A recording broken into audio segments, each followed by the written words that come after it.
is KC Sports Tonight. Yes, it is, and we are in two places at once because we have the technology. Scott Reiss live in our KCTV5 newsroom, and Marleah Campbell sweating it out at CPKC Stadium, where the KC Current will take on the Chicago Red Stars at 7 o'clock tonight. And Marleah, thank you for jacking up the tunes right before we stream live.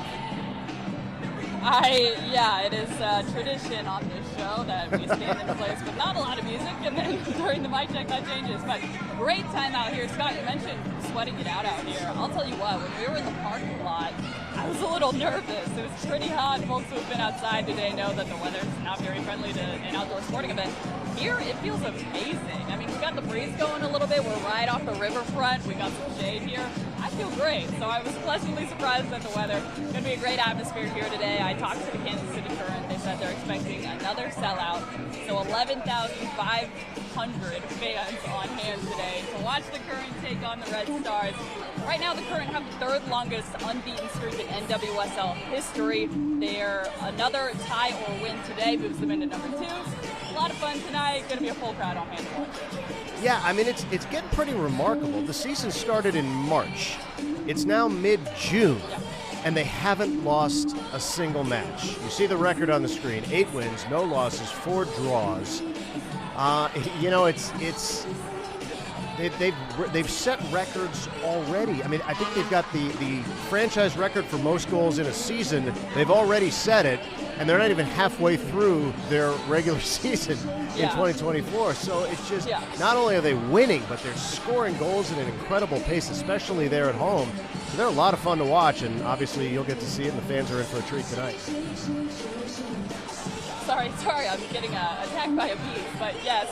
It's been an unbelievable season. And remember, this is a team that last season didn't make the postseason. They had a massive roster flip over the offseason, brought in some really good talent, and this team has had 14 goal scorers this season. So it's not just 1 or 2 players contributing to this team's success. A.D. France has been fantastic at goaltender.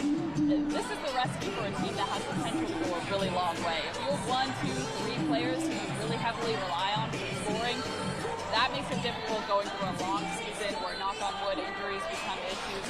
This is a really broad, depth, talented team. And again, kudos to what now former GM Neil Ashton did over the course of last offseason, bringing in a lot of talent onto this roster. I'm personally excited because, Scott, you remember 2 seasons ago, this team made it all the way to the NWSL Championship. This entire city was lit up teal. It was unbelievable. Union Station had a bunch of banners. Everywhere you went, you were seeing Current t-shirts. We're starting to feel that kind of excitement again. Still a long way to go to the postseason, as we all know, but it's really not. And when we mentioned that postseason a few years ago, this stadium did not exist. It was a parking lot that I was standing in. So pretty exciting stuff here, and it's exciting because of the Current stadium opening, full stop, but to have the success they've had on top of that this season has made for a really, really cool time to be part of this club. Well, it's funny, you say still a long way to go before the postseason, but it was fun to hear Vlatko in his news conference make reference to, and when we get to the playoffs, we have to do this, blah, blah, blah. Like, coaches don't usually use when we get to the playoffs when we're not even halfway through the season. So that's the kind of optimism and confidence that he has in this team, and obviously well-deserved.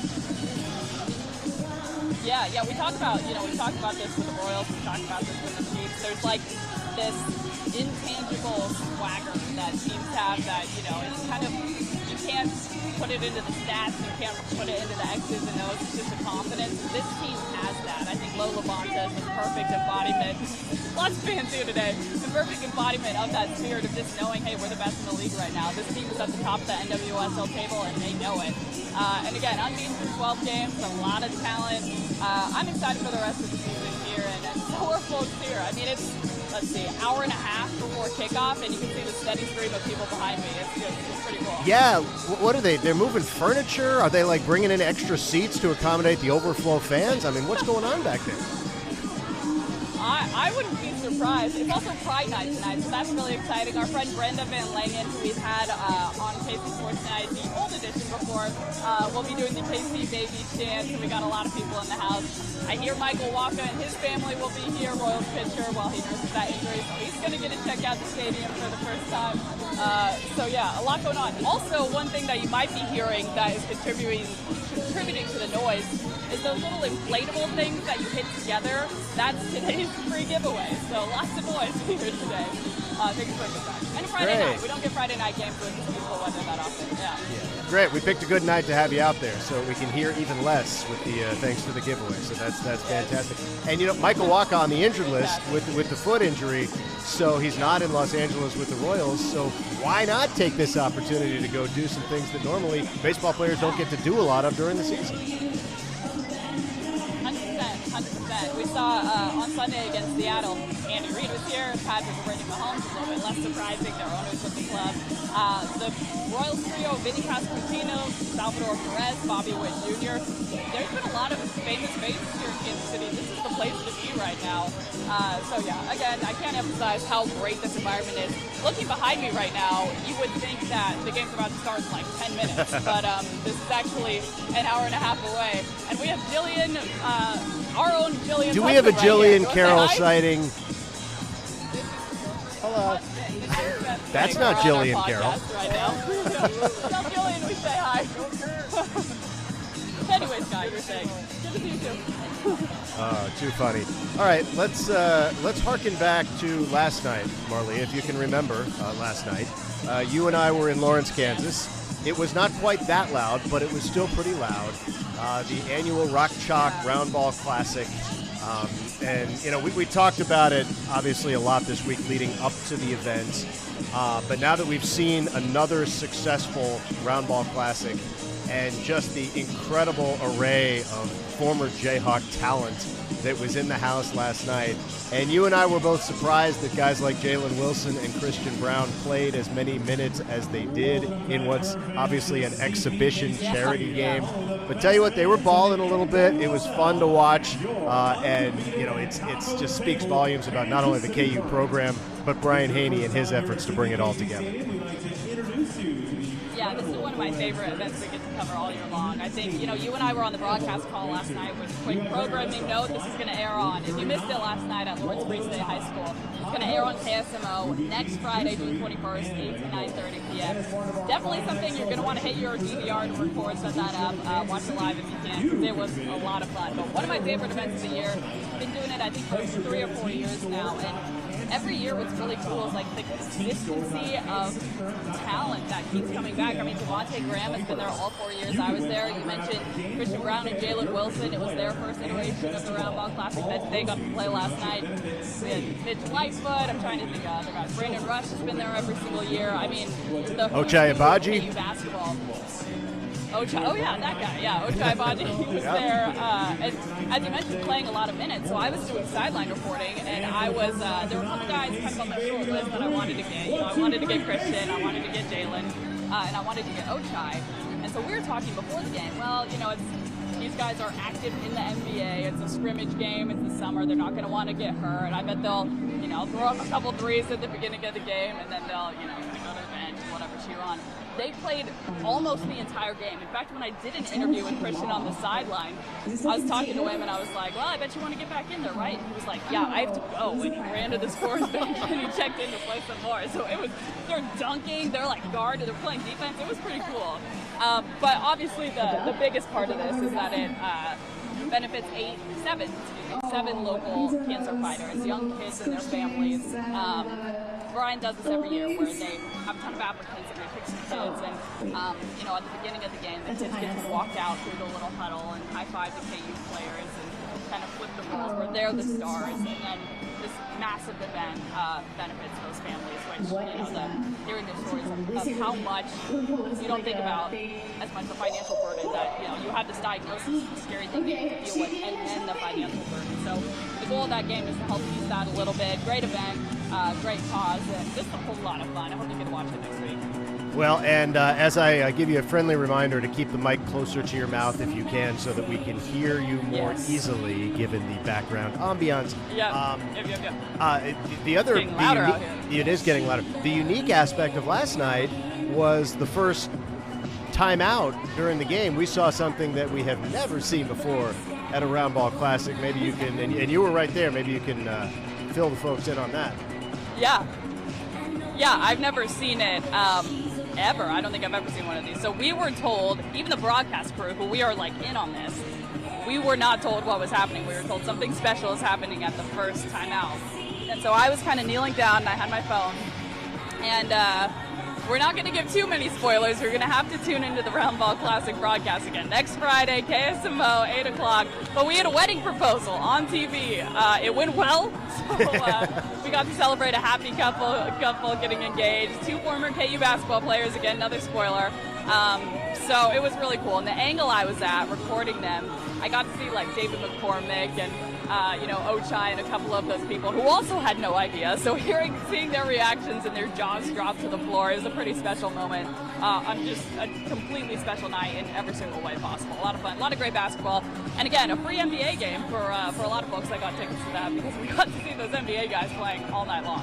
No, it was a packed house. The fans absolutely adore this event, and they get their money's worth because not only do they get to support a great cause and see a fun basketball game with fantastic players that they watch, for years and years, but then the players, all of them, even the biggest stars and the most recent stars, Christian Brown and Jalen Wilson and Abaji, they stick around long enough to sign for every fan who wants a signature, take selfies with every fan who wants a photo.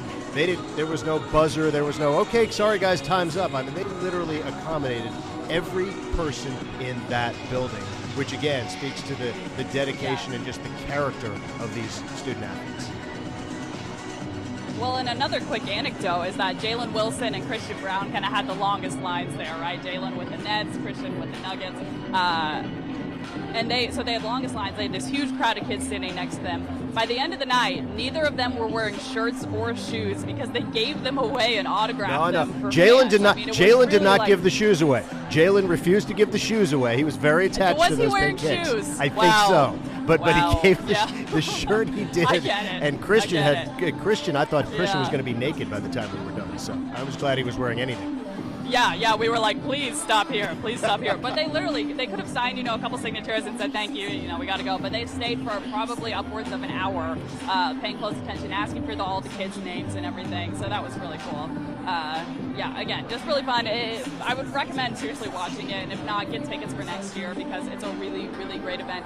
And you say bang for your buck. I mean, when else are you going to see like 2 national champions? You got Brandon Rush from 2008. You got Jalen Wilson, Christian Brown, Ochai Abaji, Mitch Lightfoot from 2022, of course, Sharon Collins from 2008 also, playing on the same team and playing against each other. Like, it's such a rare thing to get to see, and I don't think a lot of college programs in the country would be able to pull this off like KU does because of the buy-in they have from their alumni base. Remember, these are busy people, like, all over the country. Brian Haney flies them all in for this great event. So, I can't speak highly enough about last night. All right, let's move on to baseball. We mentioned earlier the Royals. Stop me if you've heard this before. The Royals are playing another first-place team. And, I mean, thank you, schedule makers, for giving us 4 games against the Yankees, no day off, fly coast to coast to take on the Dodgers in Los Angeles. Thanks for that 7-day stretch. But that's where we are. They kick off that series tonight.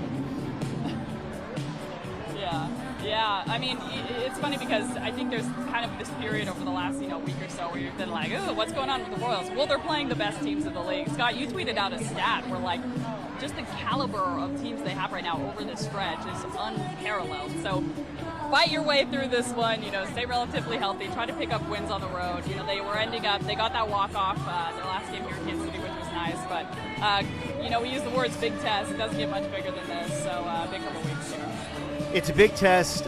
You mentioned the schedule. It has been brutal for the Royals. This is these 3 games are the tail end of 20 straight games against current playoff teams.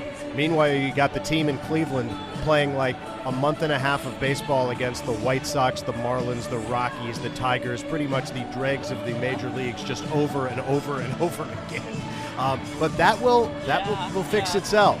The Royals finally get a break on Monday, Tuesday, Wednesday. They go play the A's. And I'm telling you, post All-Star break, the Guardians' schedule is brutal, and the Royals is much easier. So, they're 5 games back right now. But yeah, this too shall pass. Right, exactly. But tonight, it works out well for them tonight because they have their ace on the hill, which is always great for game 1 of a tough series. Cole Reagans against Gavin Stone, who's been admittedly really good for the Dodgers. But certainly you like their chances with Reagans on the hill. And how big would it be to go to L.A. and win game 1 of a 3-game series, especially, like you mentioned, coming off the walk-off yesterday? Yeah. I mean, confidence building, energy building, and getting off on the right foot. I mean, I think this stretch is all about confidence. You beat these playoff teams, right before the All-Star break, kind of get out onto a high note and end the second half of the season with momentum. Especially, as you mentioned, knowing that it's not going to be like this forever. You're not going to have to keep going on the road, flying cross-country, facing off against first-place teams. It's going to balance out over time, but certainly in the thick of it right now. And one more Royals note, which I bring up partially because it's news today, but also partially because I had a very vested interest in this player last year. But Logan Porter, who is a backup catcher, a minor league catcher, he wasn't in the majors this year. He was hitting .319, 6 homers at Omaha, so he's having a nice season. He was up last year for about 3 weeks, hit a home run. He was traded today to the Giants in exchange for cash consideration. So basically sold to the San Francisco Giants. And this is a shame, not that the Royals need the catching depth, obviously, with Salvi and Freddie Famine, but he was such an incredible story, and I did a nice feature on him last year as a guy who was unrecruited, undrafted, a clubhouse attendant in Surprise, Arizona for the Royals rookie league team, and was basically given an invitation to become a bullpen catcher for their low-level minor league team, who would also be on the roster like break glass in case of emergency if we need an extra player. And somehow that guy, over a 5-year stretch, climbed his way through the low minors to AAA and last year to the big leagues, and it was really remarkable. So it's sad to see him go, but what a good guy and what a great story.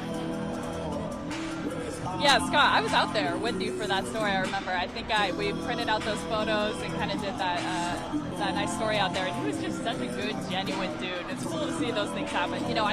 I think one of my favorite tropes in the world of sports is kind of the underdog, making it. And that's the definition of what Logan Porter is. So best wishes to him moving forward there. And I'm glad you were able to do it. Sorry, we're having like a total dance party right now.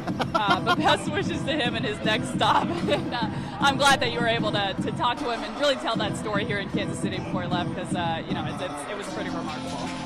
What would it take to get you to participate in the dance party live on KC Sports tonight? Well, I can tell you, and it would be a couple of those little, what do you call those things? The inflatable, can you see them? This pole might be in the way. These people dancing with like the pole's in the way. Well, yeah, no, you'll I have to can't take see my it. word for it. But if I get my hands on some of those, then it is game over here. But again, like, we've been here for about 20 minutes now. There has been a constant stream of people behind me. 11,500 people going to be here tonight. And we talk about the energy of this team, kind of the momentum they have right now. They're like doing this elaborate, seemingly choreographed dance up there. I'm sad you can't see it, but it's going to be a good atmosphere tonight, Scott. And again, what it would take for me to participate would be some of those. Maybe I can get some of my hands on those before the 6 o'clock news. There you go. Bring us back a souvenir. We appreciate it. And bring us back another win, because, you're undefeated. May as well keep the thing rolling, right? I mean, 12 games, no losses.